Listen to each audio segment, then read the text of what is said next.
আসসালামু আলাইকুম, সবাইকে স্বাগত জানাচ্ছি আমাদের আজকের ক্লাসে। আশা করি সবাই ভালো আছো, সুন্দর সুস্থ রয়েছো। আমাকে একটু যদি জানিয়ে দাও যে আমার কথা শোনা যাচ্ছে কিনা এবং সব কিছু ক্লিয়ার আছে কিনা। আই হোপ সব কিছু ঠিক আছে এবং সব কিছু ক্লিয়ারলি শোনা যাচ্ছে এবং দেখা যাচ্ছে। সো তাহলে কথা না বাড়িয়ে চলে যাই আমরা আমাদের আজকের আলোচনায়। ওকে, সো চলো আমরা তাহলে শুরু করি আমাদের আজকের ক্লাস। আজকে আমরা আলোচনা করব বিভীষণের প্রতি মেঘনাদ। এই যে আমাদের যে কবিতাটা রয়েছে, মানে এইচএসসি সিলেবাসের সবচেয়ে কঠিন কবিতা স্টুডেন্টরা মনে করে থাকে, এইটা মানে সবচেয়ে কঠিন একটা কবিতা মনে করা হয়ে থাকে। তো এটা আমাদের 23 ব্যাচের শিক্ষার্থীদের এটা নাই। ঠিক আছে, সাউন্ড সমস্যা হচ্ছে, ওকে আমি সাউন্ডটা একটু ঠিক করে দিচ্ছি।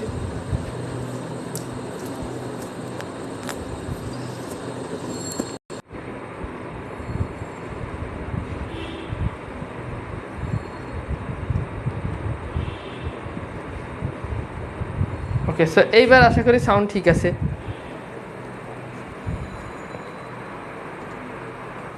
ওকে, সো তাহলে আমরা শুরু করতে পারি আমাদের আজকে যে ক্লাস, সেটা আমরা আরম্ভ করি। অ্যান্ড আমি দেখতে পাচ্ছি যে সব কিছু ঠিক আছে এবং সব কিছু ক্লিয়ার দেখা যাচ্ছে।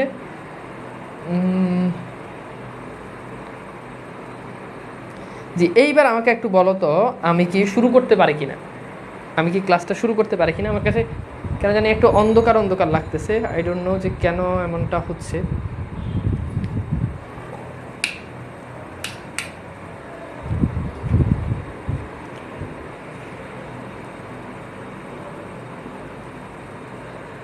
আচ্ছা, তো চলো তাহলে আমরা শুরু করি। ওকে, জুথি বলেছে না ঠিক নাই। কি ঠিক নাই জুথি? আচ্ছা, তাহলে চলো আমরা আমাদের আজকের যেই ক্লাস, সেই ক্লাসটা আমরা আরম্ভ করি। আজকে আমরা পড়ব বিভীষণের প্রতি মেঘনাদ।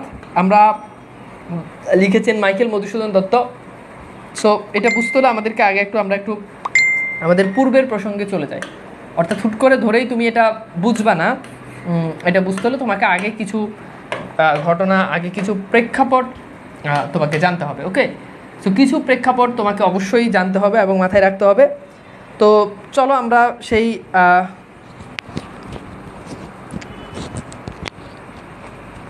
ঠিক আছে, কিছু প্রসঙ্গ আমরা একটু জেনে রাখি।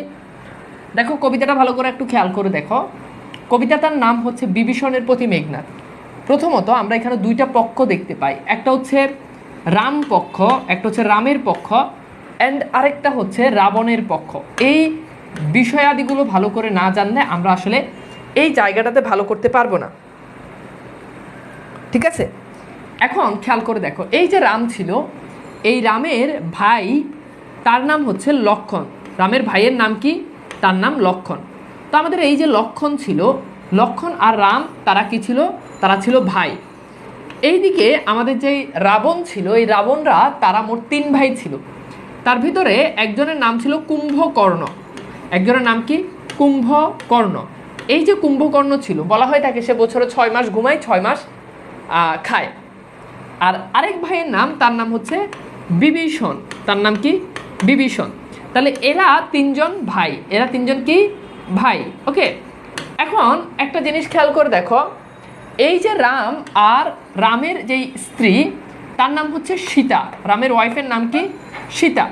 তো এই যে সীতা ছিল, সীতা একবার ঘটনাক্রমে সে একবার বনবাসে যায়।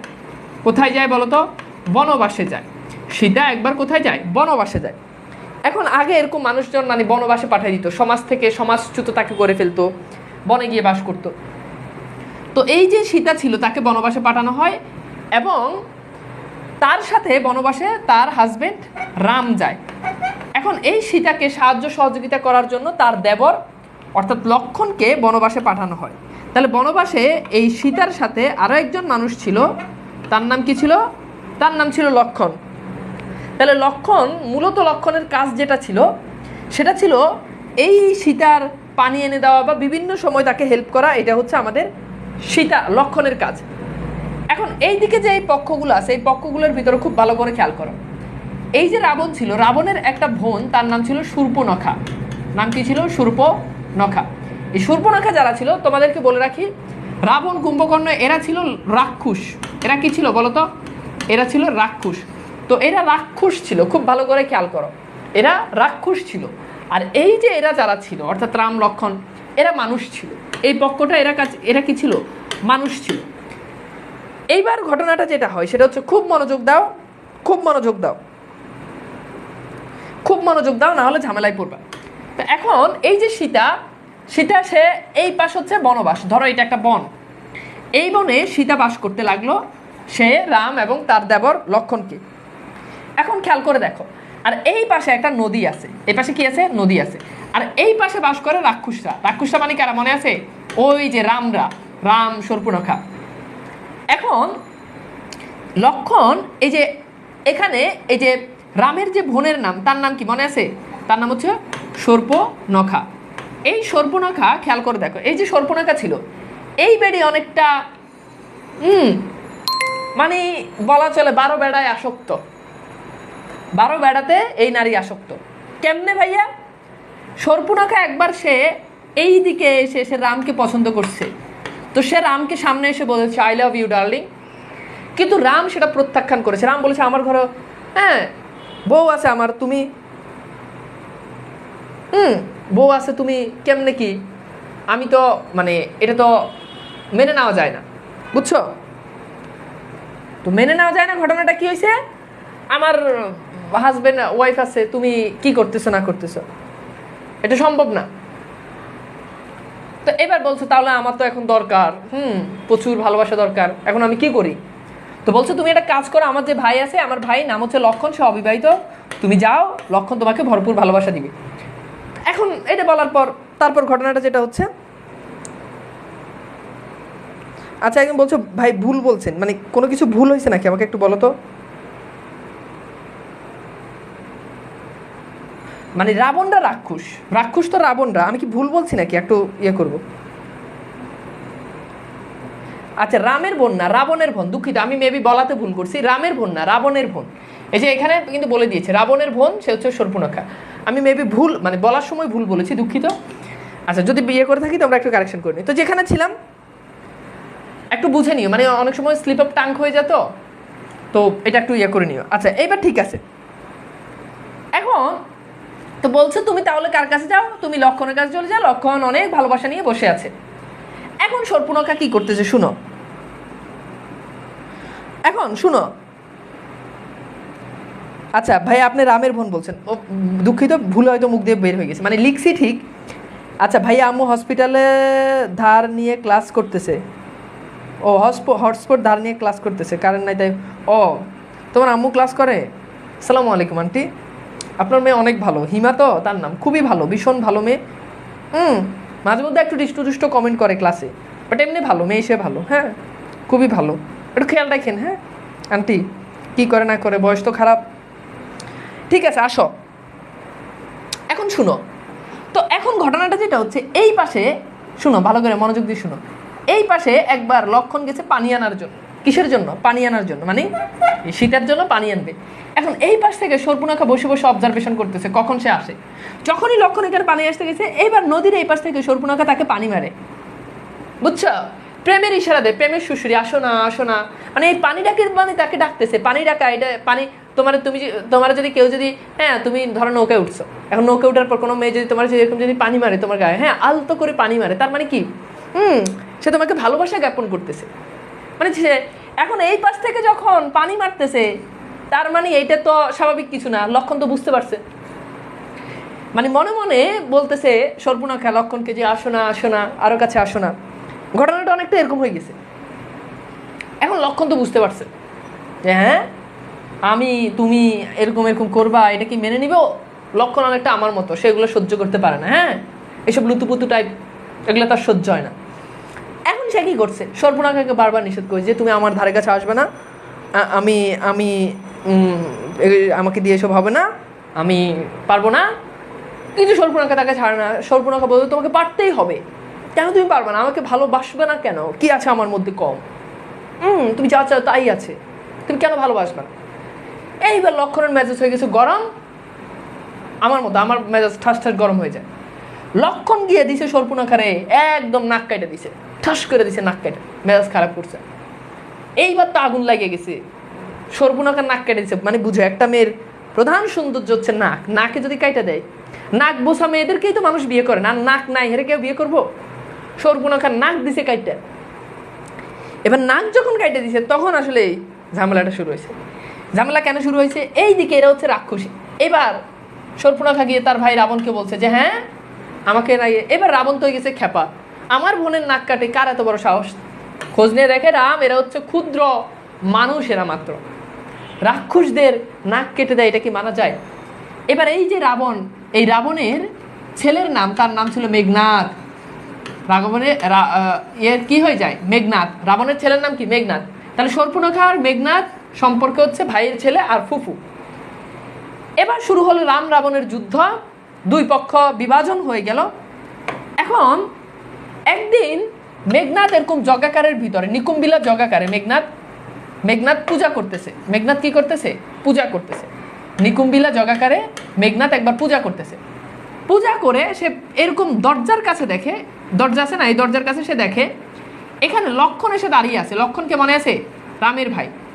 লক্ষণ এসে দাঁড়িয়ে আছে। তো মেঘনাদ চিন্তা করলো যে এই জায়গাতে লক্ষণ কিভাবে আসে, কারণ মেঘনাদদের যে রাক্ষসের যে এরিয়া, এই এরিয়াতে কখনো মানুষ প্রবেশ করতে পারে না। এখন এই এরিয়াতে কখনো মানুষ প্রবেশ করতে পারে না, তাহলে এই জায়গাতে লক্ষণ কিভাবে প্রবেশ করলো? এইবার মেঘনাদ খেয়াল করে দেখলো এই যে দরজাটা আছে, দরজাটা এখানে লক্ষণ দাঁড়িয়েছে, আর লক্ষণের পিছনে দাঁড়িয়ে আছে তার চাচা বিভীষণ। এখন মেঘনাদ বুঝতে পারলো যে তার চাচা বিভীষণের সহায়তায় লক্ষণ এখানে ঢুকছে। এজন্য মেঘনাদ বুঝতে পারলো আসলেই তার ঘরের শত্রু বিভীষণ। মানুষ বলে না ঘরের শত্রু বিভীষণ।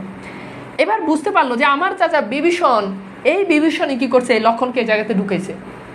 এবার সে বলা শুরু করছে, এতক্ষণ অরিন্দম কহিলা বিষাদে জানিনু কেমনে। এই জায়গা থেকে যখন যে বুঝতে পারলো বিভীষণ, তখন এই মেঘনাদ বিভীষণকে উদ্দেশ্য করে কিছু কথা বলতেছে। এজন্য কবিতার নাম বিভীষণের প্রতি মেঘনাদ, মানে বিভীষণের প্রতি মেঘনাথের যে কথাগুলো, এগুলোই মূলত আমাদের কবিতা। আমাকে একটু জানাও তো এতটুকু পর্যন্ত ক্লিয়ার কিনা? কুম্ভকর্ণ আর বিভীষণ তো রাবণের চাচা। কই পাও এগুলো ভাই, কই পাও বলো? আচ্ছা, মেঘনাদ ভালো ছিল কি খারাপ ছিল? রামায়ণের যে ক্যারেক্টারগুলোকে ভালো দেখাইছে মধুসূদন দত্ত, তার মেঘনাদ বধে সেগুলোকে খারাপ দেখাইছে, মানে উল্টোটা দেখাইছে আর কি। ঠিক আছে, ওকে, আমাকে একটু বলো এতটুকু পর্যন্ত ক্লিয়ার কিনা?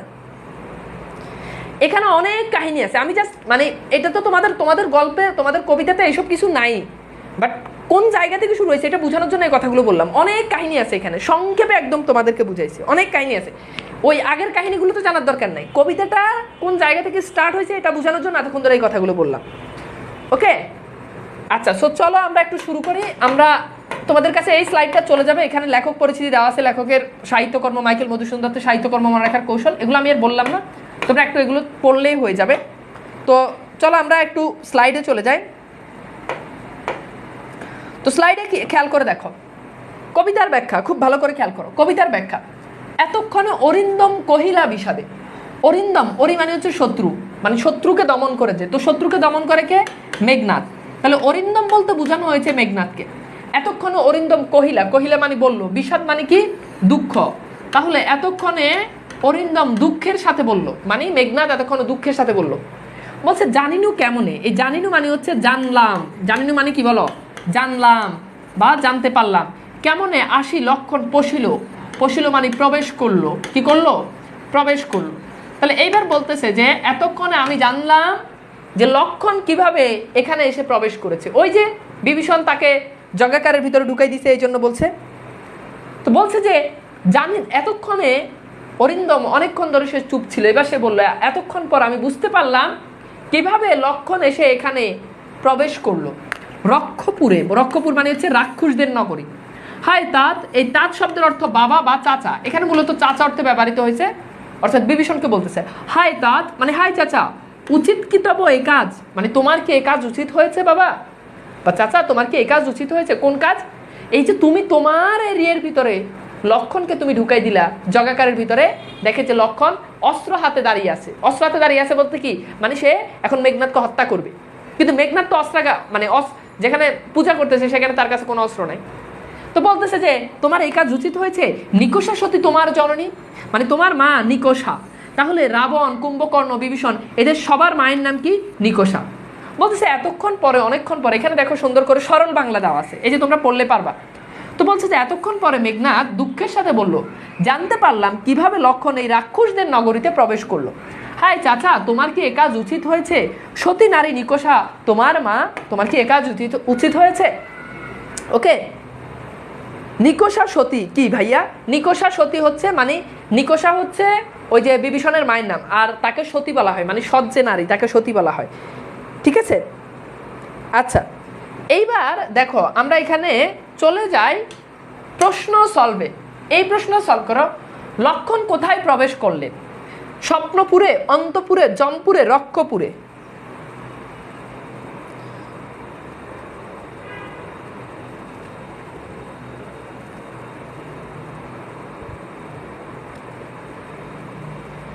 গুড, সবার আগে উত্তর করেছে রণজিৎ, সে উত্তর করেছে ডি।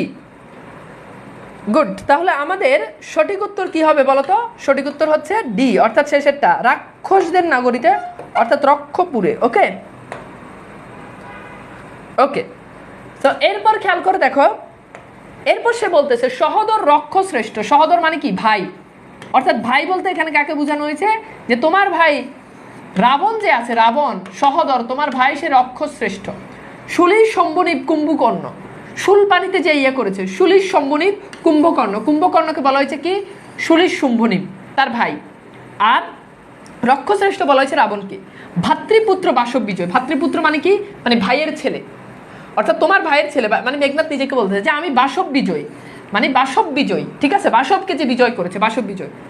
এরপর বলেছে নিজ গৃহপথ তাত দেখাও তস্করে। বলছে চাচা নিজের গৃহ মানে নিজের ঘরের পথ দেখাও, তস্কর মানে হচ্ছে চোর, নিজের ঘরের পথ তুমি চোরকে দেখাও। অর্থাৎ বলছো তুমি এত উঁচু বংশের একটা মানুষ, অথচ তুমি তোমার নিজের ঘরের পথ চোরকে দেখাইছো। চোরকে দেখাইছো মানে কি? মানে লক্ষণ সে তো নিচু শ্রেণীর মানুষ, আর এই নিচু শ্রেণীর মানুষকে তুমি তোমার এই রক্ষপুরে তুমি নিয়ে আসছো। ঠিক আছে, আচ্ছা বাসব বিজয় একজন বলছে, এটা মানে একটা যুদ্ধ আর কি। এরপর বলেছে চণ্ডালে বসাও আমি রাজার আলোয়। চণ্ডাল মানে হচ্ছে নিচু শ্রেণীর মানুষ, চণ্ডাল নিচু শ্রেণীর মানুষদেরকে তুমি রাজার আলোয় উঁচু জায়গায় এনে বসাচ্ছ। এখানে দেওয়া আছে তোমার ভাই রাবণ রাক্ষসদের মধ্যে শ্রেষ্ঠ, মহাদেব বা শিবের মতো ভাই কুম্ভকর্ণ। শুলির শম্ভনী কুম্ভকর্ণ, এটা মানে হচ্ছে মহাদেব বা শিবের মতো ভাই কুম্ভকর্ণ। ভাইয়ের ছেলে মেঘনাদ ইন্দ্র বিজয়, ইন্দ্র বিজয় করেছে যে এই জন্য তাকে বলা হয় সে হচ্ছে বাসব বিজয়। চাচা নিজের ঘরের ঘর চোরকে দেখাও, নিচু শ্রেণীর মানুষকে তুমি রাজার প্রাসাদে এনে তুমি বসাও, এটাই বলতেছে। এরপর খেয়াল করে দেখো, এরপর বলেছে কিন্তু নাহি গঞ্জি তোমা। তোমা মানে হচ্ছে তোমায়, তোমা মানে কি? তোমায়। আর গঞ্জি মানে হচ্ছে গালাগাল, গালাগাল। কিন্তু আমি তোমায় কোনো গালাগাল করব না। গুরুজন তুমি, মানে চাচাকে বলতে, চাচা তুমি তো গুরুজন, পিতৃতুল্য মানে তুমি তো পিতার সমান। ছাড়ো দ্বার, দ্বার মানে হচ্ছে দরজা, মানে ওই যে কি করছে সে দরজা আটকে রাখছে, মানে দরজার সামনে দিয়ে দাঁড়াইছে। যাবো অস্ত্রাগারে, ছাড়ো দরজা ছাড়ো, যাবো অস্ত্রাগারে মানে অস্ত্র আনতে যাব।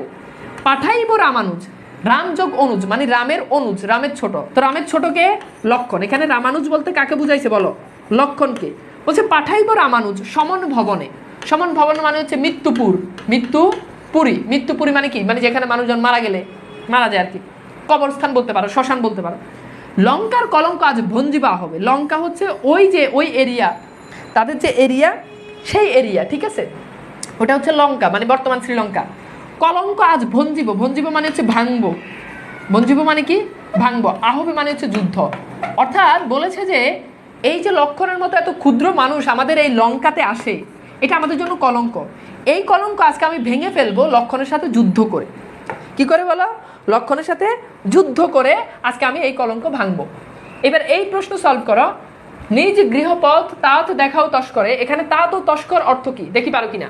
চাচা গৃহ, চাচা যুদ্ধ, চোর চাচা, চাচা চোর। দেখি সলভ করো তো দ্রুত।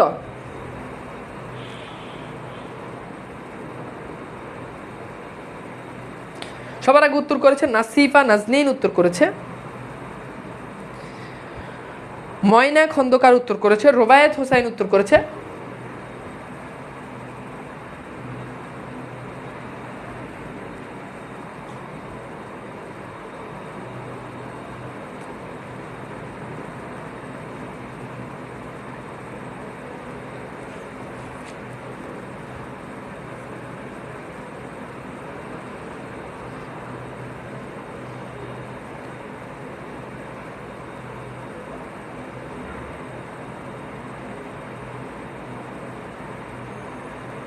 গুড। এটা কি?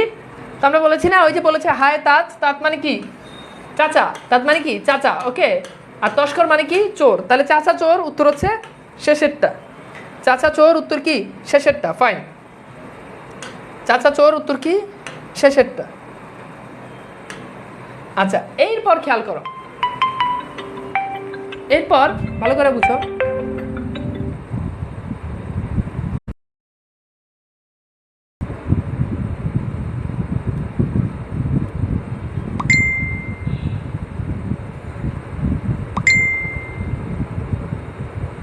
ওকে, বলছে ভাইয়া আইফোন কই? এই যে আইফোন। ওকে, এইবার আসো, খেয়াল করো, দেখো এরপর বলেছে উত্তরিলা বিভীষণ। এবার বিভীষণ উত্তর দিচ্ছে। উত্তরিলা মানে হচ্ছে উত্তর দিচ্ছে। কে উত্তর দিচ্ছে? বিভীষণ। বৃথায় সাধনা মানে বলতেছে, বিভীষণ বলতেছে যে তোমার এই চেষ্টা এটা বৃথা। ঠিক আছে? দিমান, দিমান মানে হচ্ছে বুদ্ধিমান, মানে বলতেছে যে তুমি বুদ্ধিমান। রাঘব দাস আমি। রাঘব দাস বলতে বোঝানো হচ্ছে রামের দাস। বিভীষণ সে নিজেকে বলতেছে সে রামের দাস। কি প্রকারে তাহার বিপক্ষে কাজ করিব, অর্থাৎ আমি কিভাবে রামের বিপক্ষে আমি কাজ করিব। রক্ষিত অনুরোধ, রক্ষিত মানে হচ্ছে রক্ষার্থে, মানে তোমার অনুরোধ রক্ষার্থে।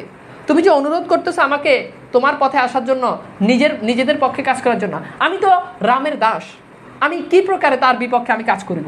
উত্তরিলা কাতরে রাবণী। রাবণী মানে হচ্ছে রাবণের ছেলে। রাবণী মানে রাবণের ছেলে। তো রাবণী মানে রাবণের ছেলে, তাহলে রাবণের ছেলে কে বলতো? মেঘনাদ। এবার মেঘনাদ কেমন ভাবে উত্তর দিচ্ছে দেখো, উত্তরিলা কাতরে, একদম কাতর হয়ে মেঘনাদ উত্তর দিচ্ছে। হে পিতৃব্য মানে হে পিতার সমান, তবে এ বাক্য ইচ্ছে মরিবার। বলছে যে হে পিতার সমান, তোমার এই বাক্য শুনে আমার মরে যেতে ইচ্ছা করেছে। তবে এই বাক্য ইচ্ছে মরিবার, তোমার এই বাক্য শুনে আমার মরে যেতে ইচ্ছা করতেছে। রাঘবের দাস তুমি, তুমি রাঘবের দাস। এরপর বলেছে কেমনে মুখে আনিলে এই কথা তার কহতা দাসরে। তুমি কিভাবে চাচা এটা মুখে আনলে, তুমি আমাকে বলো তো একটু। উত্তরিলা কি? উত্তরিলা মানে হচ্ছে উত্তর দিয়েছে। উত্তরিলা বিভীষণ মানে বিভীষণ উত্তর দিয়েছে। ঠিক আছে? ঠিক আছে। একজন বলছে ভাই কভার সুন্দর হয় নাই আইফোনের। তুমি কভার চিনো?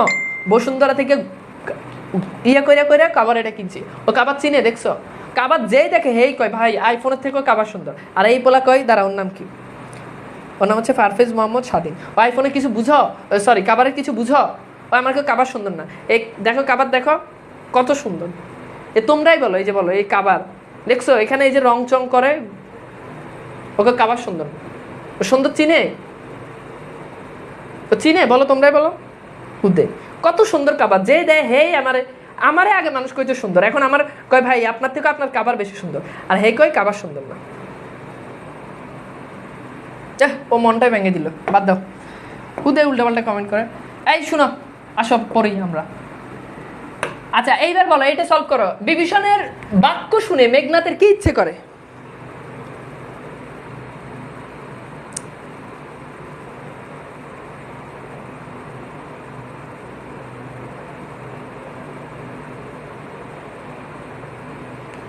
ওই যে দেখো, গুড। ওই প্লাস পাইব। ওর নাম কি? দিবাজয় কি জানি, ও চলে গেছে। দিবাজয় তিরানা রয় নাকি, ও বলছে ভাই কভারটা জোস। গুড, ও প্লাস পাইবো। দাঁড়াও, আরো কারা কারা প্লে। ভাই একজন বলছে আপনার মতো আপনার আইফোন শো। গুড, ও প্লাস পাইবো। অনেক সুন্দর ভাই মোবাইলের কভার। গুড। সুমিল তুমি প্লাস পাবা কনফার্ম। এবার বলো, এটা সলভ করো। বিভীষণের বাক্য শুনে মেঘনাথ কি ইচ্ছা হয়েছে? যুদ্ধ করার, বাঁচিবার, মরিবার, তেজিবার।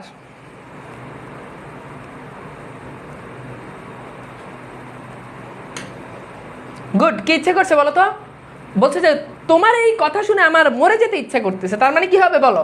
সি হবে, মরার ইচ্ছা করতেছে। ওকে, আচ্ছা সিম্পল। এইবার চলো, এরপর বলছে খেয়াল করো, একটু ভালো করে খেয়াল করো। এরপর লক্ষণ বলতেছে যে সরি, মেঘনাথ বলতেছে স্থাপিলা বিধুরে বিধি স্থানুর ললাটে। খুব মনোযোগ দাও। স্থাপিলা বিধুরে, বিধুরে মানে হচ্ছে চাঁদ, স্থাপিলা মানে হচ্ছে স্থাপন করেছে, বিধুরে বিধি, বিধি মানে হচ্ছে বিধাতা মানে স্রষ্টা। তো বলেছে যে স্রষ্টা স্থাপন করেছে চাঁদকে। স্থানুর ললাটে মানে হচ্ছে, স্থানুর ললাটে মানে হচ্ছে স্থির আকাশে, স্থির আকাশে। তাহলে বলেছে যে, খুব ভালো করে খেয়াল করে, এই লাইনগুলো খুব ইম্পর্টেন্ট, এই লাইনগুলো খুব ইম্পর্টেন্ট। বলেছে যে সৃষ্টিকর্তা চাঁদকে স্থাপন করেছে, বিদুরে মানে চাঁদ, বিধি মানে সৃষ্টিকর্তা, অর্থাৎ সৃষ্টিকর্তা চাঁদকে স্থাপন করেছে স্থির আকাশের মধ্যে, পরিকি ভূতলে, ভূতলে মানে হচ্ছে মাটিতে, ভূতলে মানে কি মাটিতে, শশী, শশী মানে হচ্ছে চাঁদ। তো বলেছে যে পরিকি ভূতলে শশী যান গড়াগড়ি, বলেছে যে এই যে চাঁদ আছে, এই চাঁদ সে কি কখনো মাটিতে গড়াগড়ি খায়? সে তো কখনো মাটিতে গড়াগড়ি খায় না। তো বলছে এইটা দ্বারা বুঝাইছে যে সৃষ্টিকর্তা চাঁদকে উপরে স্থাপন করেছে, চাঁদ কি কখনো নিচে নামে? নামে না। তাহলে তুমি উঁচু শ্রেণীর মানুষ হয়ে তুমি নিচু শ্রেণীর মানুষের কাছে তুমি কেন গেছ? বুঝতে পেরেছ? এরপর বলেছে, হ্যাঁ এরপর বলছে ভূতলের শশী যান গড়াগড়ি ধুলায়, অর্থাৎ চাঁদ, এখানে শশী মানে চাঁদ আর এখানে বিদুরে মানে চাঁদ, চাঁদের সমর্থক শব্দ দুইটা। বলছে সে কি কখনো মাটিতে গড়াগড়ি খায়? হে রক্ষরথী, হে রক্ষরথী মানে রাক্ষসদের যে প্রধান রথ, এখানে রাক্ষরথী বলতে বোঝাচ্ছে বিভীষণকে। হে রাক্ষরথী, ভুলিলেও কেমনে কে তুমি জন্ম তবে কোন মহাকুলে? বলছে হে রক্ষরথী, তুমি কিভাবে ভুলে গেলে? তোমার জন্ম, জন্ম মানে হচ্ছে জন্ম, তোমার জন্ম কোন মহাকুলে এটা তুমি ভুলে গেলে। অর্থাৎ তুমি এত উঁচু শ্রেণীর একটা মানুষ আর তুমি নিচু শ্রেণীর মানুষের সাথে তুমি এটা ভুলে গেছো তোমার জন্ম কোথায়। বুঝতে পেরেছ? একজন বলছে ভাই আপনি তো সেরা, অর্পিতা রায়, ওকে। ফারহানা বলেছে ভাইয়া অনেক সুন্দর কাবার, অনেক বেশি, অনেক অনেক, আমাকে দোয়া করে দিন, তুমিও ভালো রেজাল্ট করবে, ওকে। আচ্ছা এইবার খেয়াল করে দেখো, রক্ষরথী মানে কি? রক্ষরথী মানে হচ্ছে রাক্ষসদের ভিতরে যে প্রধান, তাকে বলা হয় রক্ষরথী। আচ্ছা এইবার দেখো, এরপর সরল বাংলা এটা, সৃষ্টিকর্তা চাঁদকে আকাশের কপালে স্থাপন করেছে, বা স্থির আকাশে বা আকাশের কপালে স্থাপন করেছে। আকাশের চাঁদ কখনো ভূমিতে বা মাটিতে গড়াগড়ি খায় না। হে রাক্ষসদের বীর, আপনি কি করে ভুলে গেলেন আপনার জন্ম কোন উচ্চ বংশে? এটা আপনি কিভাবে ভুলে গেলেন? ওকে, এইবার সেটা স্থানুর ললাটে বিধি কাকে স্থাপন করেছে? বিধুকে, সিধুকে, সিন্ধুকে, নদীকে? বলো।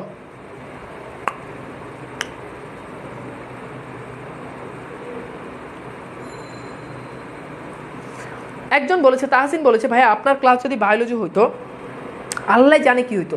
আমার ক্লাস বায়োলজি হইলে তোমাদের যে বায়োলজি টিচার আছে হৃদয়, ওকে, হৃদয়, ওরূপে সাদিয়া, তোমরা, আমি যদি বায়োলজি পড়াইতাম তাহলে ওই ভাইয়ের কাছে তোমরা যাইতেই না, তোমরা খালি বলতা তানভীর ভাইয়ের বায়োলজি ক্লাস চাই, তানভীর ভাইয়ের বায়োলজি ক্লাস চাই, ঠিক আছে?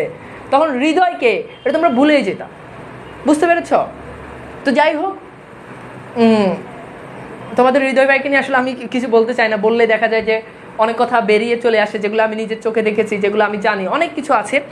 তোমরা তার জন্য দোয়া করবা, তার যাতে পারিবারিক জীবন, দাম্পত্য জীবন যাতে সুখী হয়, মানে বিয়ে করলে আর কি, বিয়ে করলে যাতে তার জীবন অনেক অনেক বেশি সুখী হয়। ভাইয়ের জন্য অনেক অনেক দোয়া করে, আমি তো প্রায় সময় নামাজ পড়ো ভাইয়ের জন্য দোয়া করি, হ্যাঁ, তার জীবন যাতে অনেক সুখী হয়, বুঝছো? যাই হোক, ছেলেটা আসলে সে একটু একটু ভীতু টাইপের পুরুষ আর কি, এরকম আসলে ভীতু হওয়াই ভালো ছেলেদেরকে, এরকম ভীতু ছেলেদেরকে অনেক মেয়েরা আবার পছন্দ করে। আচ্ছা এবার এটা উত্তর করা, বলো কি হবে? আচ্ছা আচ্ছা এটা কি হবে?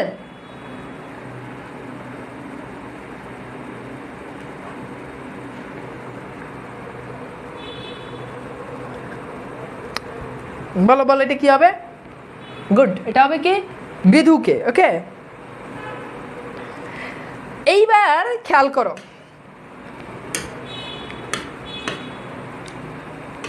এরপর খেয়াল করো, একজন বলছো ময়মনসিংহে কোনো কোচিংয়ে ক্লাস নেন না? ভাই ময়মনসিংহের মানুষ ভালো না, আগে নিতাম, এখন নিই না।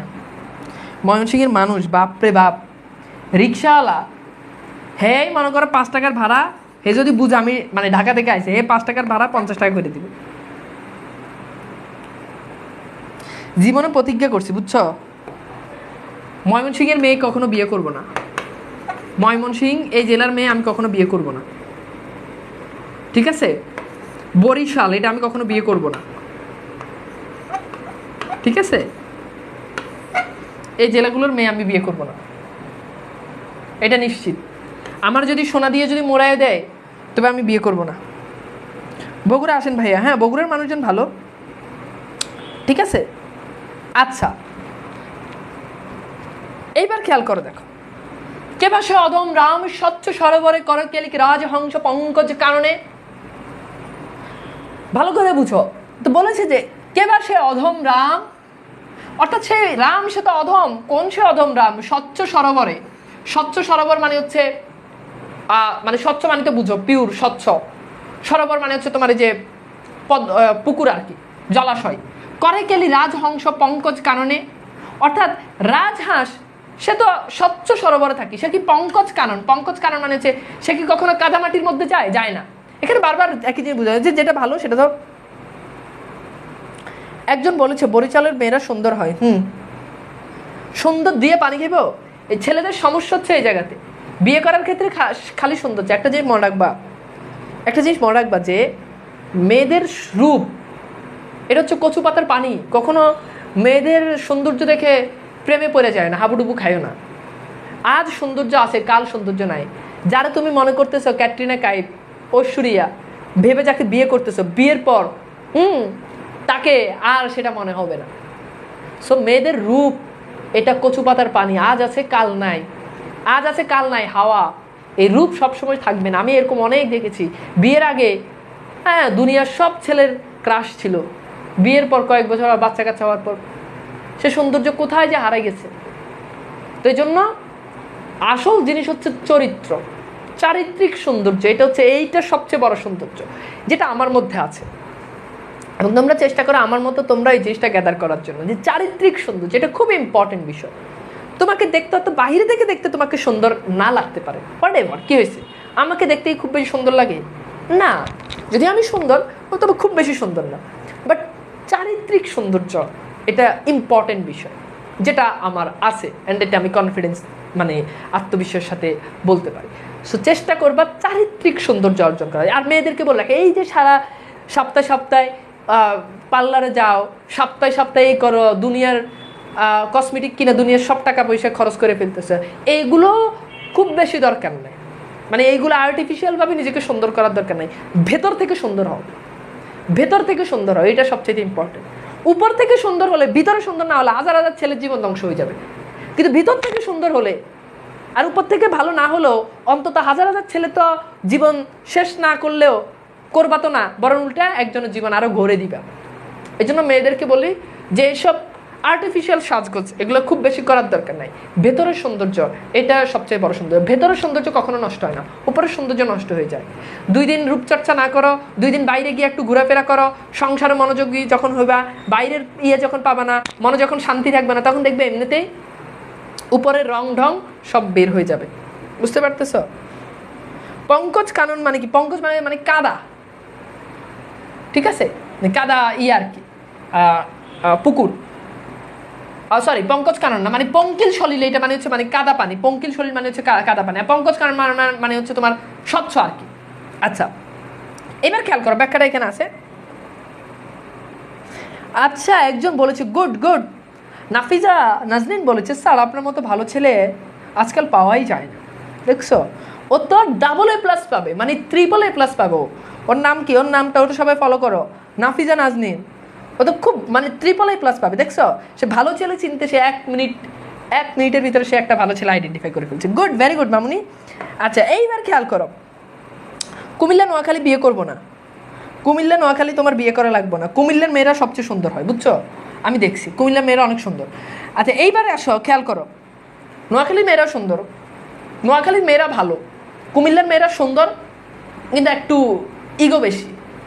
আচ্ছা যাই হোক, সেটা অন্য হিসাব। পরে বলবো যে ক্লাস কাটে পরে খেবো যে হে আইসে কোন জেলার মেয়ে কেমন এটা পড়াইতে, আইসে বিভীষণপতি মেঘনাথ পড়াইতে, পরে চলে গেছে কই না কই, তোমরা হুদে আমার কই না কই নিয়ে যাও। আচ্ছা এবার আসো, খেয়াল করো, এরপর বলেছে শৈবালের দল দাম মৃগেন্দ্র কিশোরী করে কি? মৃগেন্দ্র কিশোরী মানে হচ্ছে মৃগেন্দ্র কিশোরী সিংহ, ঠিক আছে, মৃগেন্দ্র কিশোরী হে বীর কিশোরী সম্রাট শিগালে। সম্রাট মানে হচ্ছে বন্ধু ভাবে শিয়ালকে, অর্থাৎ বলছে যে বনের সিংহ সে কি কখনো শ্রীগাল মানে হচ্ছে শিয়ালকে কি সে বন্ধু ভাবে, মিত্র ভাবে মানে কি? মানে সে কি বন্ধু ভাবে? অজ্ঞ দাস, মানে আমি তো কিছুই জানি না, বিজ্ঞতম তুমি তো বিজ্ঞতম, অপতিত নহে কিছুই তোমার চরণে, মানে তোমার কাছে কিছু অজানা নয়। বিভীষণকে বলতেছে, বিভীষণ চাচা আপনার কাছে কিছুই অজানা নয়। একজন বলছে যে আপনি কিভাবে জানেন? আমি জানবো না কোন দেশে কোন জেলার মেয়ে কেমন না কেমন, আমি সব জেলাতে ক্লাস নিই, আমার একটা আইডিয়া আছে না? তুমি জানো আমার পেজে আমি যে মাঝে মধ্যে যে মানে পোস্ট দিই যে ছাত্রী বা ছেলে মেয়েদের সাথে ছবি তুলি, আমার পেজে অনেক নক দেয়, অনেক ছেলেরা নক দেয়, ভাইয়া আমি আবুধাবি থাকি, ভাই আমি লন্ডন থাকি, আমি বিয়ের জন্য মেয়ে পাচ্ছি না, ভাই আপনার তো অনেক স্টুডেন্ট, আমাকে একটা মেয়েদের। তো এখন আমি কি বলি, আমি বলি যে সিবিটা দেন, সিবি দিয়ে। আমার কাছে এরকম অনেক ছেলের সিবি আছে, বুঝছো? তো মেয়েদেরকে আমার তো মোটামুটি একটা ভালো বা পরিচিত অনেক মেয়ে আছে, এবং চাকরির জন্য যারা পড়ে। তো আমি কি করি, মাঝে মধ্যে এরকম সিবি দেখি, সময় পাইলে একটু সিবি দেখে ম্যাচ করে বিয়ে দিয়ে দিই। এরকম অনেক আছে, বুঝছো, যে সিবি আমার কাছে অনেক ছেলে সিবি আছে। এই জন্য কোনো মেয়ের ভালো ছেলে দরকার হলে আমার কাছে ভরপুর সিবি আছে, আমি দেখে বিয়ে দিয়ে দিতে পারবো। বিয়ে দেওয়া এটা ভালো জিনিস, একজনকে তুমি সারা জীবনের জন্য সেটেল করে দিবা, এটা অনেক সওয়াবের কাজ, বুঝছো? মানে ছোটোখাটো ঘটকালে আমি কিন্তু করি, এবং ভালো আমি যতগুলো মেয়েকে বিয়ে দিছি সবগুলো মনে করো এখন সারা বছর আমাকে ঈদে আমাকে ফোন দেবে সবসময়, ভাইয়া আপনার কারণে আজ আমি এত সুখী। আমি বলি না মামুনি, তুমি আমার কারণে সুখী না, আল্লাহ তোমার কপালে সুখ রেখেছে, এজন্য তুমি সুখী, বুঝতে পেরেছো? তো যাই হোক, এবার খেয়াল করে দেখো আমরা যেখানে ছিলাম। তো এইবার দেখো এখানে আমরা এই জিনিসটা একটু ভালো করে পড়ি, ব্যাখ্যাটা একটু ভালো করে পড়ি। বলছে কে সে অধম রাম, সুন্দর জলাশয়ে জলহাসে সাথে খেলা করে, কখনো কর্দমাক্ত মাটিতে শ্যাওলা ধরা বদ্ধ জলাশয় গোসল করে না। মানে রাজহংস, সে কখনো কাদা মাটিতে যায় না, শ্যাওলা ধরা জলাশয় সে কখনো যায় না। কেশযুক্ত পশুরাজ সিংহ কখনো শিয়ালকে বন্ধু করে নেয় না। আমি তো অজ্ঞ, মানে কম জানি, তোমার কাছে কি কোনো কিছুই অজানা নয়। ওকে, আচ্ছা, এইবার খেয়াল করে দেখো, আমরা একটু দেখি, এইটা সলভ করো। মৃগেন্দ্র কিশোরী কাকে মিত্র সম্ভাসে না? মানে মৃগেন্দ্র কিশোরী কাকে মিত্র ভাবে সম্ভাসে না, মানে কাকে মিত্র ভাবে না, কাকে বন্ধু বানায় না?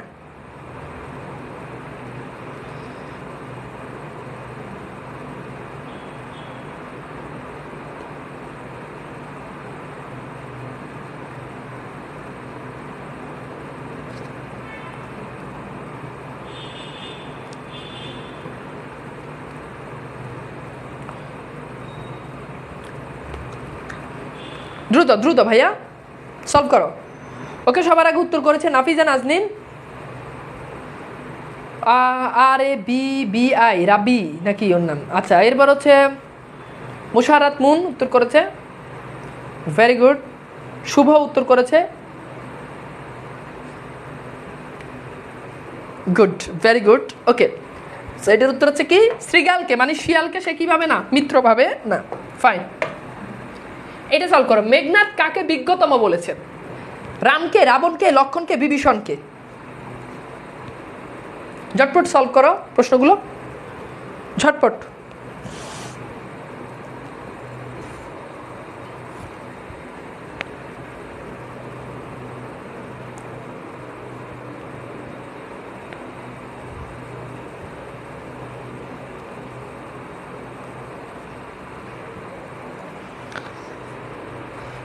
ওকে, ফাইন, তাহলে এটার উত্তর কি হবে? বিজ্ঞতম বলেছেন কাকে বলো তো? আমরা সবাই জানি বিভীষণকে। অজ্ঞ, যেহেতু কনভারসেশনটা দুইটার ভিতরে হচ্ছে, আর যেহেতু মেঘনাদ বলছে, তার মানে অবশ্যই বিভীষণকে বলছে। এরপর বলছে ক্ষুদ্রমতি নরসুর লক্ষণ। বলছে যে এই লক্ষণ, সে তো ক্ষুদ্র মানব, ক্ষুদ্রমতি নরসুর মানে সে তো ক্ষুদ্র মানব, ছোট মানুষ, ক্ষুদ্র মানব, মানে মানুষদেরকে তারা একটু নিচু করে দেখতেছে। নাহিল অস্ত্রহীন যদি কি, মানে না হলে সে কি অস্ত্রহীন আমাকে কি যুদ্ধের জন্য আহ্বান করে? কারণ লক্ষণ কিন্তু ওই যে যজ্ঞাকারে এই দরজাতে সে কিন্তু অস্ত্র নিয়েই দাঁড়িয়ে আছে, কিন্তু মেঘনাদের কাছে তো কোনো অস্ত্র ছিল না, কিন্তু সে অস্ত্র ছাড়া তাকে কি করতেছে, আহ্বান করতেছে। ক্ষুদ্রমতি নরসুর লক্ষণ, নাহিল অস্ত্রহীন যদি কি সম্বাস সংগ্রামে, অর্থাৎ সে কি আমাকে যুদ্ধের জন্য, না হলে এমনি সে কি আমাকে আহ্বান জানায়? সে তো ক্ষুদ্র মানুষ, মানে সে তো ভীতু, এই জন্য সে আমাকে অস্ত্র ছাড়া যুদ্ধে আহ্বান করতেছে। কহ মহারথী, এ কি মহারথী প্রথা? অর্থাৎ এটা কি কোনো বড় কোনো প্রথা হলো? এটা কি কোনো ক্রেডিট হইলো, কোনো কৃতিত্ব হইলো যে আমার কাছে অস্ত্র নাই, আমাকে যুদ্ধের জন্য আহ্বান করতেছে? এরপর বলছে নাহি শিশু লঙ্কাপুরে শুনি না হাসিবে এ কথা। বলেছে যে লঙ্কাপুরের কোনো শিশু এই কথা শুনলে হাসবে না, এমন একটা শিশু নাই। মাঝে মধ্যে আমরা বলি না যে তোর এই কথা শুনলে বাচ্চারাও হাসবে, এখানে এটা বলছে যে এই যে অস্ত্র ছাড়া সে যে আমাকে যে যুদ্ধের জন্য আহ্বান করতেছে, এই কথা লঙ্কাপুরে, লঙ্কাপুর মানে হচ্ছে ওই যে তারা যে রাজ্যে বাস করে, আমাদের এই রাজ্য লঙ্কাপুরের শিশুরা শুনলে এই কথা হাসবে। এরপর বলছে ছাড়ো পথ, মানে তুমি পথ ছাড়ো, আসিব ফিরিয়া, হ্যাঁ এখনই, মানে আমি এখনই ফিরে আসবো। দেখিব আজি, আজকে আমি দেখবো।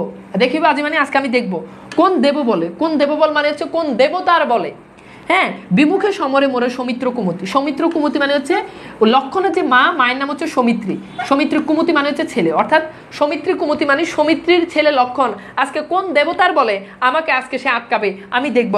তুমি শুধু দরজাটা খোলো, আমি অস্ত্রাগার থেকে অস্ত্র নিয়ে আসবো। তো এখানে সেই জিনিসটাই বলেছে। এবার এটা সলভ করো। মেঘনাথের মতে লক্ষণের আচরণ দেখে লঙ্কার কে হাসবে? আজকে ফুল কবিতা কমপ্লিট করে দিবেন? হ্যাঁ, কবিতা তো প্রায় শেষের দিকে।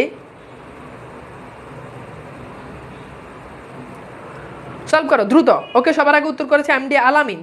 আলামিন বলেছে, নাফিজা নাজনীন বলেছে, ও এম শুভ বলেছে, জুথি আক্তার বলেছে। Good, very good.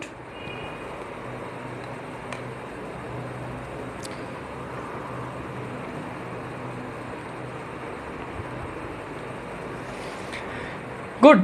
কে হাসবে বলো তো? শিশু হাসবে। ওকে, লঙ্কাপুরের শিশু হাসবে। এরপর বলেছে দেবদৈত্য নর রণে সচক্ষে দেখেছ। অর্থাৎ দেবদৈত্য এবং নর মানে দেবদৈত্য, নর মানে হচ্ছে মানুষ, দেবদৈত্য এবং মানুষদের রণ মানে হচ্ছে যুদ্ধে সচক্ষে দেখেছো, মানে তুমি তোমার নিজের চোখে দেখেছো। বিভীষণকে বলতেছে যে চাচা তুমি তো নিজের চোখে দেখেছো দেবদৈত্য আর মানুষের যে যুদ্ধ হয়েছে, সেই যুদ্ধে রক্ষশ্রেষ্ঠ পরাক্রম দাসেরে কি দেখে, মানে সেই যুদ্ধ তো তুমি দেখেছো, সেই যুদ্ধ আমি কিভাবে যুদ্ধ করেছি। বলছে কি দেখি ডরিবে এ দাস হেন দুর্বল মানবে। বলছে তাহলে আমি তো যুদ্ধ করেছি, আমার যুদ্ধ আমার পারফরমেন্স তো তুমি দেখেছো, তাহলে কি দেখে আমি ডরাবো? ডরাবে মানে হচ্ছে আমি কি দেখে ভয় পাবো?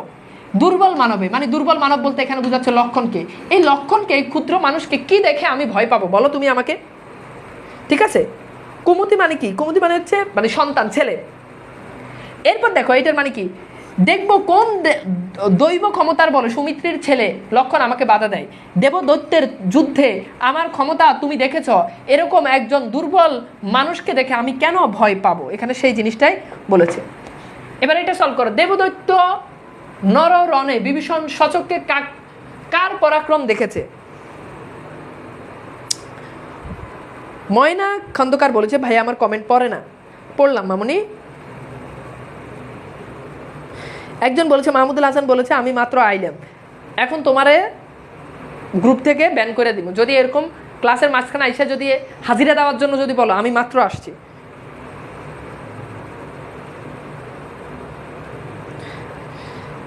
ওকে, এসে বিবেক বলেছে ময়মনসিং আসলে মেয়েরা আপনার জন্য ফিদা হয়ে যাবে। ফিদা হয়ে যাবে এই জন্য আমি ময়মনসিং যাব না।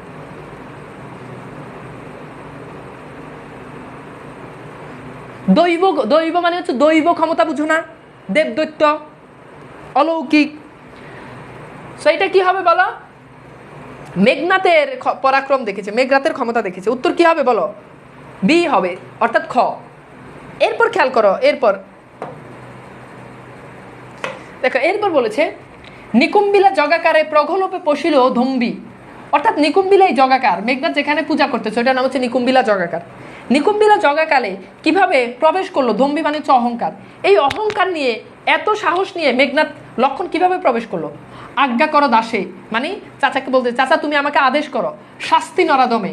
আমি এই নরাদম, মানে নরাদম কাকে বলেছে? মানে নর অধম, অধম কাকে বলেছে? লক্ষণকে। বলছে আমি লক্ষণকে শাস্তি দিব। তব জন্মপুরে তাঁত পদার্পণ করে, মানে তোমার জন্মপুর, তুমি যেখানে জন্মগ্রহণ করেছো সেখানে পদার্পণ মানে যে সেখানে চলাফেরা করতেছে বনবাসী। বনবাসী মানে যারা উড়ে এসে জুড়ে বসেছে, এরকম বুঝাচ্ছে আর কি। হে বিরাট নন্দন কাননে ভ্রমে দুরাচার দৈত্য। নন্দন কানন মানে হচ্ছে স্বর্গীয় বাগান, অর্থাৎ এই যে লঙ্কাপুর, এটা তো একটা স্বর্গীয় বাগান, তোমার জন্মভূমি। এখানে ভ্রমে দুরাচার দৈত্য, এখানে একটা দৈত্য, দুরাচার দৈত্য, একটা দুষ্ট দৈত্য বাস করতেছে। এটা তুমি কিভাবে সহ্য করতেছো? মানে লক্ষণকে বুঝাইছে। প্রফুল্ল কমলে কীটবাস, অর্থাৎ প্রফুল্ল কমলা এত সুন্দর একটা জায়গায় কীটবাস মানে কীট পতঙ্গ, এই কীট পতঙ্গ কিভাবে বাস করে? কহতাৎ মানে চাচা তুমি আমাকে বলো শৈব কেমনে, মানে চাচা এটা আমি। নিকুম্বিলা কি? নিকুম্বিলা হচ্ছে একটা পূজা করে যে ওই জগাকার, যে জায়গাতে পূজা করে এটাকে বলা হয় জগাকার। নামাজ পড়লে বলো মসজিদ, পূজা করলে বলো জগাকার, তো ওই জগাকারের নাম হচ্ছে নিকুম্বিলা। ওকে, ঠিক আছে। প্রগল্পে মানে হচ্ছে একেবারে মানে সাহস নিয়ে, ঠিক আছে। পশিল, প্রগল্পে পশিল মানে একেবারে সাহস নিয়ে কিভাবে পশিল। দম্বি মানে অহংকার, অহংকার সাথে কিভাবে প্রবেশ করলো। এরপর বলেছে হেন অপমান আমি ভাতৃপুত্র তবে, মানে এই অপমান তোমার ভাইয়ের ছেলে আমি কিভাবে সহ্য করব, তুমিও হে রক্ষমণি সহ্য কেমনে, আর তুমিও তো রাক্ষসদের মণি, তাহলে তুমি কিভাবে এটা সহ্য করতেছো। দুরাচার মানে কি? দুরাচার মানে হচ্ছে দূর থেকে যারা মানে তোমার চলে এসেছে, বা এখানে দুরাচার দৈত্য মানে হচ্ছে দুষ্ট দৈত্য, এরকম বুঝা আর কি। দুষ্ট দুরাচার মানে দৈত্য, দুষ্ট, এইটাই।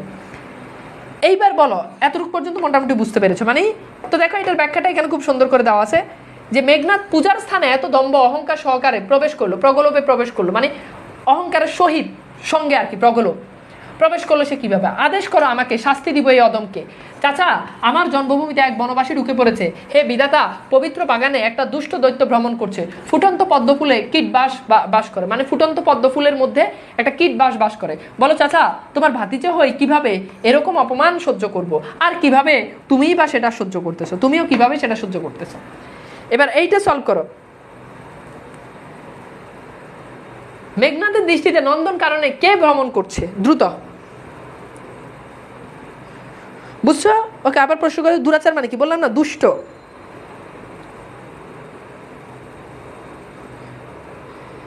বলো বলো, দ্রুত বলো। মেঘনাথের দৃষ্টিতে নন্দন কারণে কে ভ্রমণ করছে? ওকে, সবার আগে উত্তর করেছে তৌহিদুল ইসলাম ও এম শুভ উত্তর করেছে।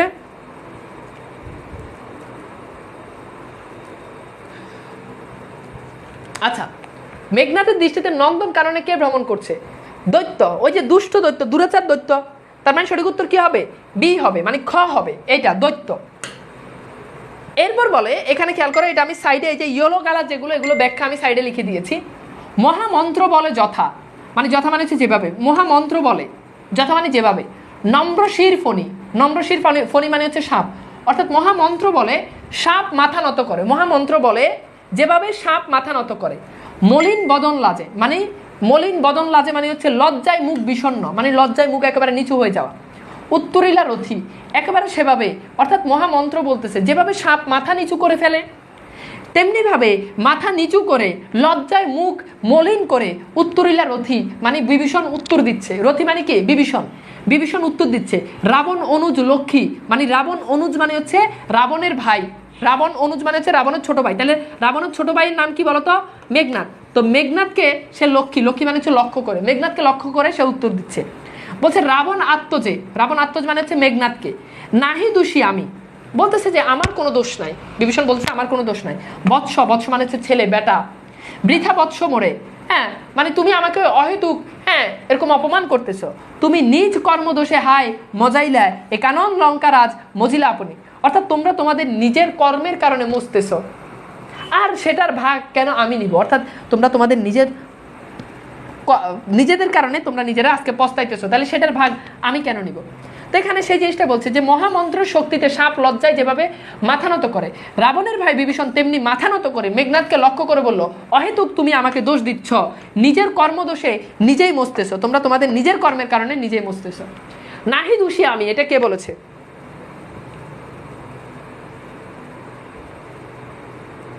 আত্মজ মানে হচ্ছে ছেলে, আত্মজ মানে ছেলে, মানে আত্মা থেকে যে এসেছে তাকে বলা হয় আত্মজ। বৎস মানে কি? অপমান। একটা হচ্ছে বৎস, মানে বৎস, এই যে হে বৎস বলে না, মানে হে ছেলে, আর ওই যে ভ দিয়ে যেটা, এটা মানে হচ্ছে অপমান।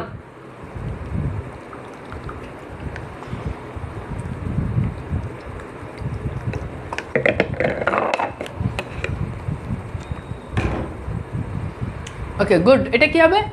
নাহি দোষী আমি। এই উক্তিটা কার? এটা এটা বিভীষণের উক্তি। দেখো কনভারসেশনটা দুইটা, হয় মেঘনাদ হবে, না হলে বিভীষণ হবে, তার মানে উত্তর হচ্ছে বিভীষণ। অনেকে ক উত্তর করতেছো, ভুল। এইবার খেয়াল করো, এরপর বলেছে বিরত সতত পাপে দেবকুল, মানে বলছে এই লঙ্কা সবসময় পাপ থেকে দূরে থাকে, বলছে এই লঙ্কা সবসময় পাপ থেকে দূরে থাকে, তবে এ পাপপূর্ণ লঙ্কাপুরী, বলছে কিন্তু আজ লঙ্কাপুরী হয়ে গেছে পাপপূর্ণ। এই যে পাপপূর্ণ হয়ে গেছে, এটার জন্য বিভীষণ দোষ দিচ্ছে মেঘনাদকে, রাবণকে। প্রলয় যেমিতে বসুদা, প্রলয় মানে হচ্ছে বুঝতেই তো পারতেছ, প্রলয়, প্রলয় মানে হচ্ছে একেবারে ঘূর্ণিঝড়, মানে পৃথিবী যখন ধ্বংস হয়ে যাবে এরকম উতাল পাতাল। বসুদা মানে হচ্ছে পৃথিবী, ডুবিছে লঙ্কা। এখানে প্রলয় শব্দ মানে হচ্ছে একেবারে, মানে তোমার বন্যা বুঝাইছে আর কি, অর্থাৎ বন্যা যেভাবে মানে বন্যার পানিতে যেভাবে বসুধা মানে হচ্ছে পৃথিবী যেভাবে ডুবে গেছে লঙ্কা একাল সলিলে, বলতেছে আজকের এই লঙ্কা মানে লঙ্কা বলতে আজকের এই লঙ্কাপুরি যেখানে আমরা বাস করতেছি এরকম আজকে পাপে পূর্ণ হয়ে গেছে। রাঘবের পরাশ্রয়ে রক্ষার্থে আশ্রয়, অর্থাৎ রাঘবের পায়ের নিচে আমি আশ্রয় নিয়েছি। হ্যাঁ, তারপর বলেছে পরদোষে কে চায় মজিতে, মানে তোমার এই দোষের কারণে কে মজবে? অন্যায় করেছো তুমি, তোমাদের কারণে আজকে লঙ্কার এই অবস্থা, তাহলে আমার কেন হবে? ঠিক আছে, এইবার খেয়াল করো, এখানে সেই জিনিসটা বলে দিয়েছি তোমাদেরকে। এবার এটা সলভ করো। পাপপূর্ণ বলা হয়েছে কোনটিকে? রামরাজ্য, লঙ্কাপুরী, স্বর্গরাজ্য, যজ্ঞস্থলী। দ্রুত পাপপূর্ণ বলা হয়েছে। দেখো তোমাদেরকে বারবার প্রশ্ন সলভ করেছি, প্রশ্ন সলভ করে তোমাদেরকে বলে দিয়েছি।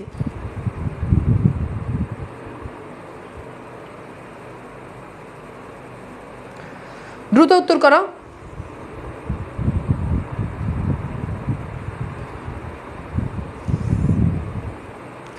উত্তর কি হবে বলো তো? লঙ্কাপুরী। উত্তর কি হবে? লঙ্কাপুরী। গুড, উত্তর হবে বি। আচ্ছা, এরপর বলেছে রুশিলা বাসবতাস। ওই যে বাসবতাস মানে কি মানে আছে? মেঘনাথ। রুশিলা মানে হচ্ছে রেগে গেছে, অর্থাৎ মেঘনাথ এবার রেগে গেছে। রেগে গিয়ে গম্ভীরে যেমিতি মানে গভীর রাতে যেভাবে, নিশীত অম্বরে, অম্বর নিশীত মানে তো বুঝোই, অম্বর মানে হচ্ছে আকাশ, মন্ত্রে আওয়াজ, জিমুতেন্দ্র মেঘের ডাক, কপি মানে হচ্ছে ক্রোধ। শব্দের অর্থগুলো মনে রাখতে হবে, বারবার পড়লে এগুলো এমনিতেই মনে থাকবে। তো এবার মেঘনাথ রুশে উঠছে মানে রেগে গেছে। রেগে গিয়ে গভীর রাতে যেভাবে আকাশে মেঘের ডাক যেভাবে কি করে আওয়াজ করে সেভাবে কহিলা বীরেন্দ্র বলি ধর্মপদগামী, হে রাক্ষস রাজানুজ বিখ্যাত জগতে তুমি। অর্থাৎ রাক্ষস রাজানুজ এটা বলেছে কাকে? রাক্ষস রাজানুজকে। উত্তর হচ্ছে বিভীষণ। বিভীষণকে বলতেছে তুমি তো জগতে বিখ্যাত, কোন ধর্ম মতে মানে কোন ধর্ম বলে কহ দাসরে শুনি। আমি তো দাস, অজ্ঞ মানুষ, কোন শাস্ত্র একটি জিনিসটা বলো, তুমি আমাকে বলো। গাতিত্ব, ভ্রাতৃত্ব, জাতি এ সকল দিলা জলাঞ্জলি। অর্থাৎ বলছে গাতিত্ব, ভ্রাতৃত্ব, নিজের জাতি, নিজেদের বন্ধন সব কিছু বাদ দিয়ে তুমি কিভাবে এসব কিছু তুমি জলাঞ্জলি দিয়ে দিছো? বসুধা কি? বসুধা মানে হচ্ছে পৃথিবী। ঠিক আছে, শব্দের অর্থগুলো একটু মনে রাখতে হবে। এখানে সেই জিনিসটা দেখো ব্যাখ্যা করে দেওয়া আছে। মেঘনাথ রাগান্বিত হয়ে বলল, রাতের আকাশে যেভাবে ভয়ানক রূপে মেঘ গর্জন করে উঠে সেভাবে বীর বলবান মেঘনাথ বলল, হে ধর্মপদগামী, হে ধর্মগামী, তুমি কোন ধর্মমতে জাতি, বংশ, ভ্রাতৃত্ব সবকিছু তুমি বিসর্জন দিলা, তুমি আমাকে সেটা বলো। এটা সলভ করো। নিশীতে অম্বরে মন্ত্রে কোনটি? জিমুতন্ত্র, লঙ্কাপুরী, মানে নিশীতে অম্বরে মন্ত্রে কোন জিনিসটা মন্ত্রে? ঠিক আছে, বলো কি হবে?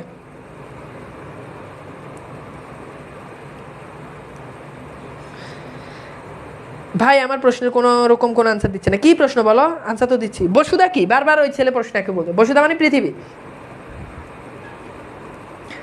গুড, এটা কি হবে বলো? জিমুতেন্ত্র। এটা কি হবে? জিমুতেন্ত্র। একদম হুবহু লাইন থেকে এটা কমন। অনেকে বলছে লঙ্কাপুরী। ভাই লঙ্কাপুরী কি লেগে হয়ে পড়ে ভাই? এই যে দেখো মন্ত্রে কি মানে আকাশের আওয়াজ, মন্ত্রে জিমুতেন্ত্র মানে হচ্ছে মেঘের ডাক, মানে আওয়াজ করে কি? আওয়াজ করে জিমুতেন্ত্র, মানে জিমুতেন্ত্র মানে হচ্ছে মেঘের ডাক, মেঘের ডাক। আচ্ছা, এরপর দেখো সর্বশেষ শাস্ত্র বলে, শাস্ত্র কি বলে? গুণবান যদি পরজন গুণহীন স্বজন, মানে গুণবান একজন মানুষ আছে কিন্তু সে তোমার পর, কিন্তু আরেকজন আছে গুণহীন স্বজন, গুণ নাই কিন্তু সে তোমার আপনজন, তথাপি নির্গুণ স্বজন শ্রেয়। তবুও জ্ঞানী মানুষটার থেকে তোমার স্বজন যে জ্ঞানী নয় সে তোমার আপন। অর্থাৎ গুণবান সে যদি পরজন হয় তার থেকে গুণহীন যে স্বজন সে উত্তম। এরপর বলছে এ শিক্ষা হে রক্ষবর কোথায় শিখিলে? এই যে তুমি এটার বিপরীত কাজ করলে, তুমি এটা কোথায় শিখলে? কিন্তু বৃথা গঞ্জি তোমায়, কিন্তু তোমায় আমি কোনো গালাগাল করব না। হেন সহবাসে, সহবাস মানে হচ্ছে একসাথে বসবাস করে, এ পৃথিব্য বর্বরতা কেন না শিখিবে? মানে এই রামদের সাথে লক্ষণদের সাথে চলাচল করে তুমি তো বর্বরতা শিখবে, এটা যেটা স্বাভাবিক। গতি যার নিঃসহ নিজ সে দুর্মতি, তোমার গতি তো নিচের দিকে, তুমি চলাফেরা করো নিচের মানুষদের সাথে, তাহলে তোমার দুর্গতি এটা তো হবে, এটা স্বাভাবিক। অম্বর মানে কি? অম্বর মানে আকাশ।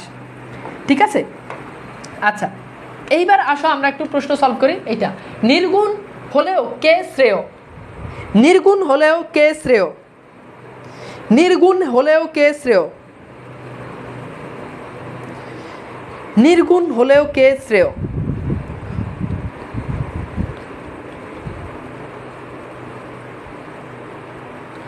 নির্গুণ হলেও কে শ্রেয় বলো?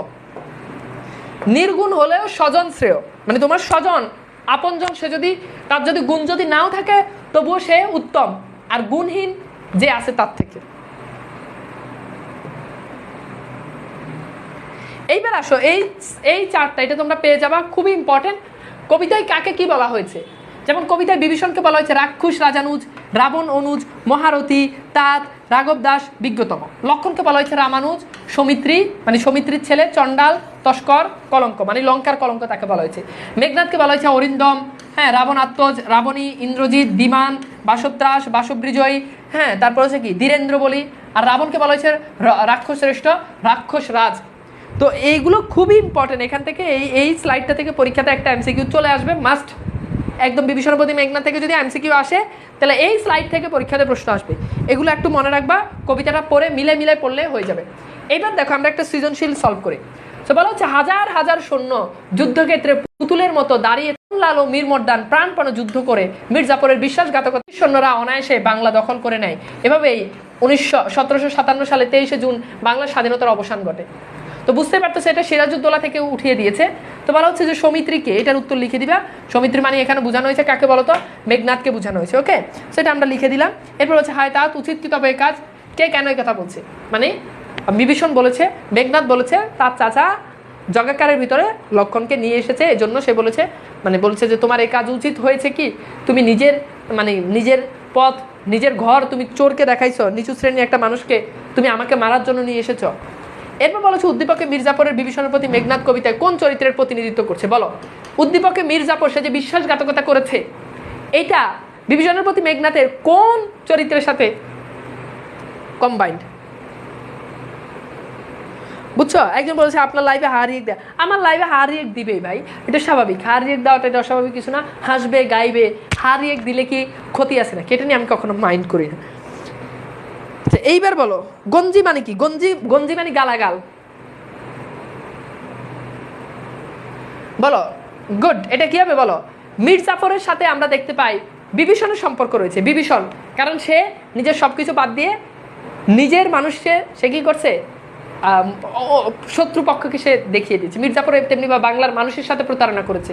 সিরাজউদ্দৌলা তো আমরা আগের ক্লাসে পড়েছি, বুঝতে পেরেছো? এরপর দেখো উদ্দীপকের মূল ভাব, বিভীষণের প্রতি মূল ভাব কবিতার সাথে আংশিক সামঞ্জস্যপূর্ণ, উক্তিটি যথার্থ মূল্যায়ন করো। অর্থাৎ আমরা দেখেছি বিভীষণের প্রতি মেঘনাথ সেখানে কি করেছে, সেখানে বিভীষণ সহায়তা করেছে শত্রুপক্ষকে, অপর পক্ষকে। তেমনিভাবে বিভীষণের সিরাজউদ্দৌলা নাটকে আমরা দেখতে পাই যেখানে মির্জাফর সহ আরও অনেকেই বাংলার বিপক্ষে কাজ করেছে। কিন্তু আমরা দেখতে পাই বিভীষণের প্রতি মেঘনাথ তিনি একমাত্র বিভীষণ বিপক্ষে ছিল, কিন্তু সিরাজউদ্দৌলাতে অনেকজন সেখানে বিপক্ষে কাজ করেছে। তো এইভাবে লিখবা যে দুইটার জায়গাতে একটা জিনিস কমন, সেটা হচ্ছে দুটোতেই দুটো কেন্দ্রীয় চরিত্র যারা নিজের সপক্ষকে ত্যাগ করেছে, কিন্তু পরিপূর্ণভাবে কিন্তু গ্রহণ মানে মিলে নাই। কারণ সিরাজউদ্দৌলার পটভূমি একরকম, এটার পটভূমি একরকম, বাট একটা কনসেপ্ট সেম, সেটা হচ্ছে নিজের সপক্ষকে ত্যাগ করেছে। তো এইভাবে মূলত আমাদের কবিতাটা হয়েছে। এটা খুব মানে কয়েকবার যদি না বুঝো কোনো জিনিস আবার রিপিট ক্লাস করো, ঠিক আছে? সমন ভবন মানে কি? মানে মৃত্যুপুরী, জমালয়, মানে সোজা কথা বললে কবরস্থান, বুঝো না এটা আর কি। আচ্ছা, ঠিক আছে। তো এই হচ্ছে মোটামুটি আমাদের বিষয়াদি। তো আমাকে একটু বলো যে মোটামুটি তোমরা বুঝতে পেরেছো কিনা, আমাকে একটু বলো তো যে এতটুকু পর্যন্ত ক্লিয়ার কিনা, বুঝতে পেরেছো কিনা কবিতাটা। এটা খুব কঠিন একটা কবিতা। আমার মনে হয় যে আমি মোটামুটি তোমাদের কাছে বিষয়টা সহজ করতে পেরেছি। বাকিটা বাসায় পড়ো, স্লাইডগুলো থেকে ভালো করে পড়ো। স্লাইডটা সেম স্লাইড আমি তোমাদেরকে দিয়ে দিব, ঠিক আছে? আপনার কাছে পড়ে বোঝা যায় অফলাইন থেকে অনলাইন বেস্ট। অনলাইনে এখন সব কিছু হওয়া যায়। অফলাইনে কি আমি চাইলে এভাবে কি কবিতাটা ধরে ধরে বুঝিয়ে দিতে পারতাম? মানে এভাবে ধরে ধরে বুঝিয়ে দিতে পারতাম? অফলাইনে কি এভাবে স্মার্ট বোর্ড আছে? সো নাই, টাইম নষ্ট হয়, অনেক ব্যাপার আছে অফলাইনে। সো অনলাইনটা এখন অনেক বেস্ট, ঠিক আছে? ভালো ভালো টিচারকে এখানে পাওয়া যায়। ঠিক আছে, ভালো থাকবা, আল্লাহ হাফেজ।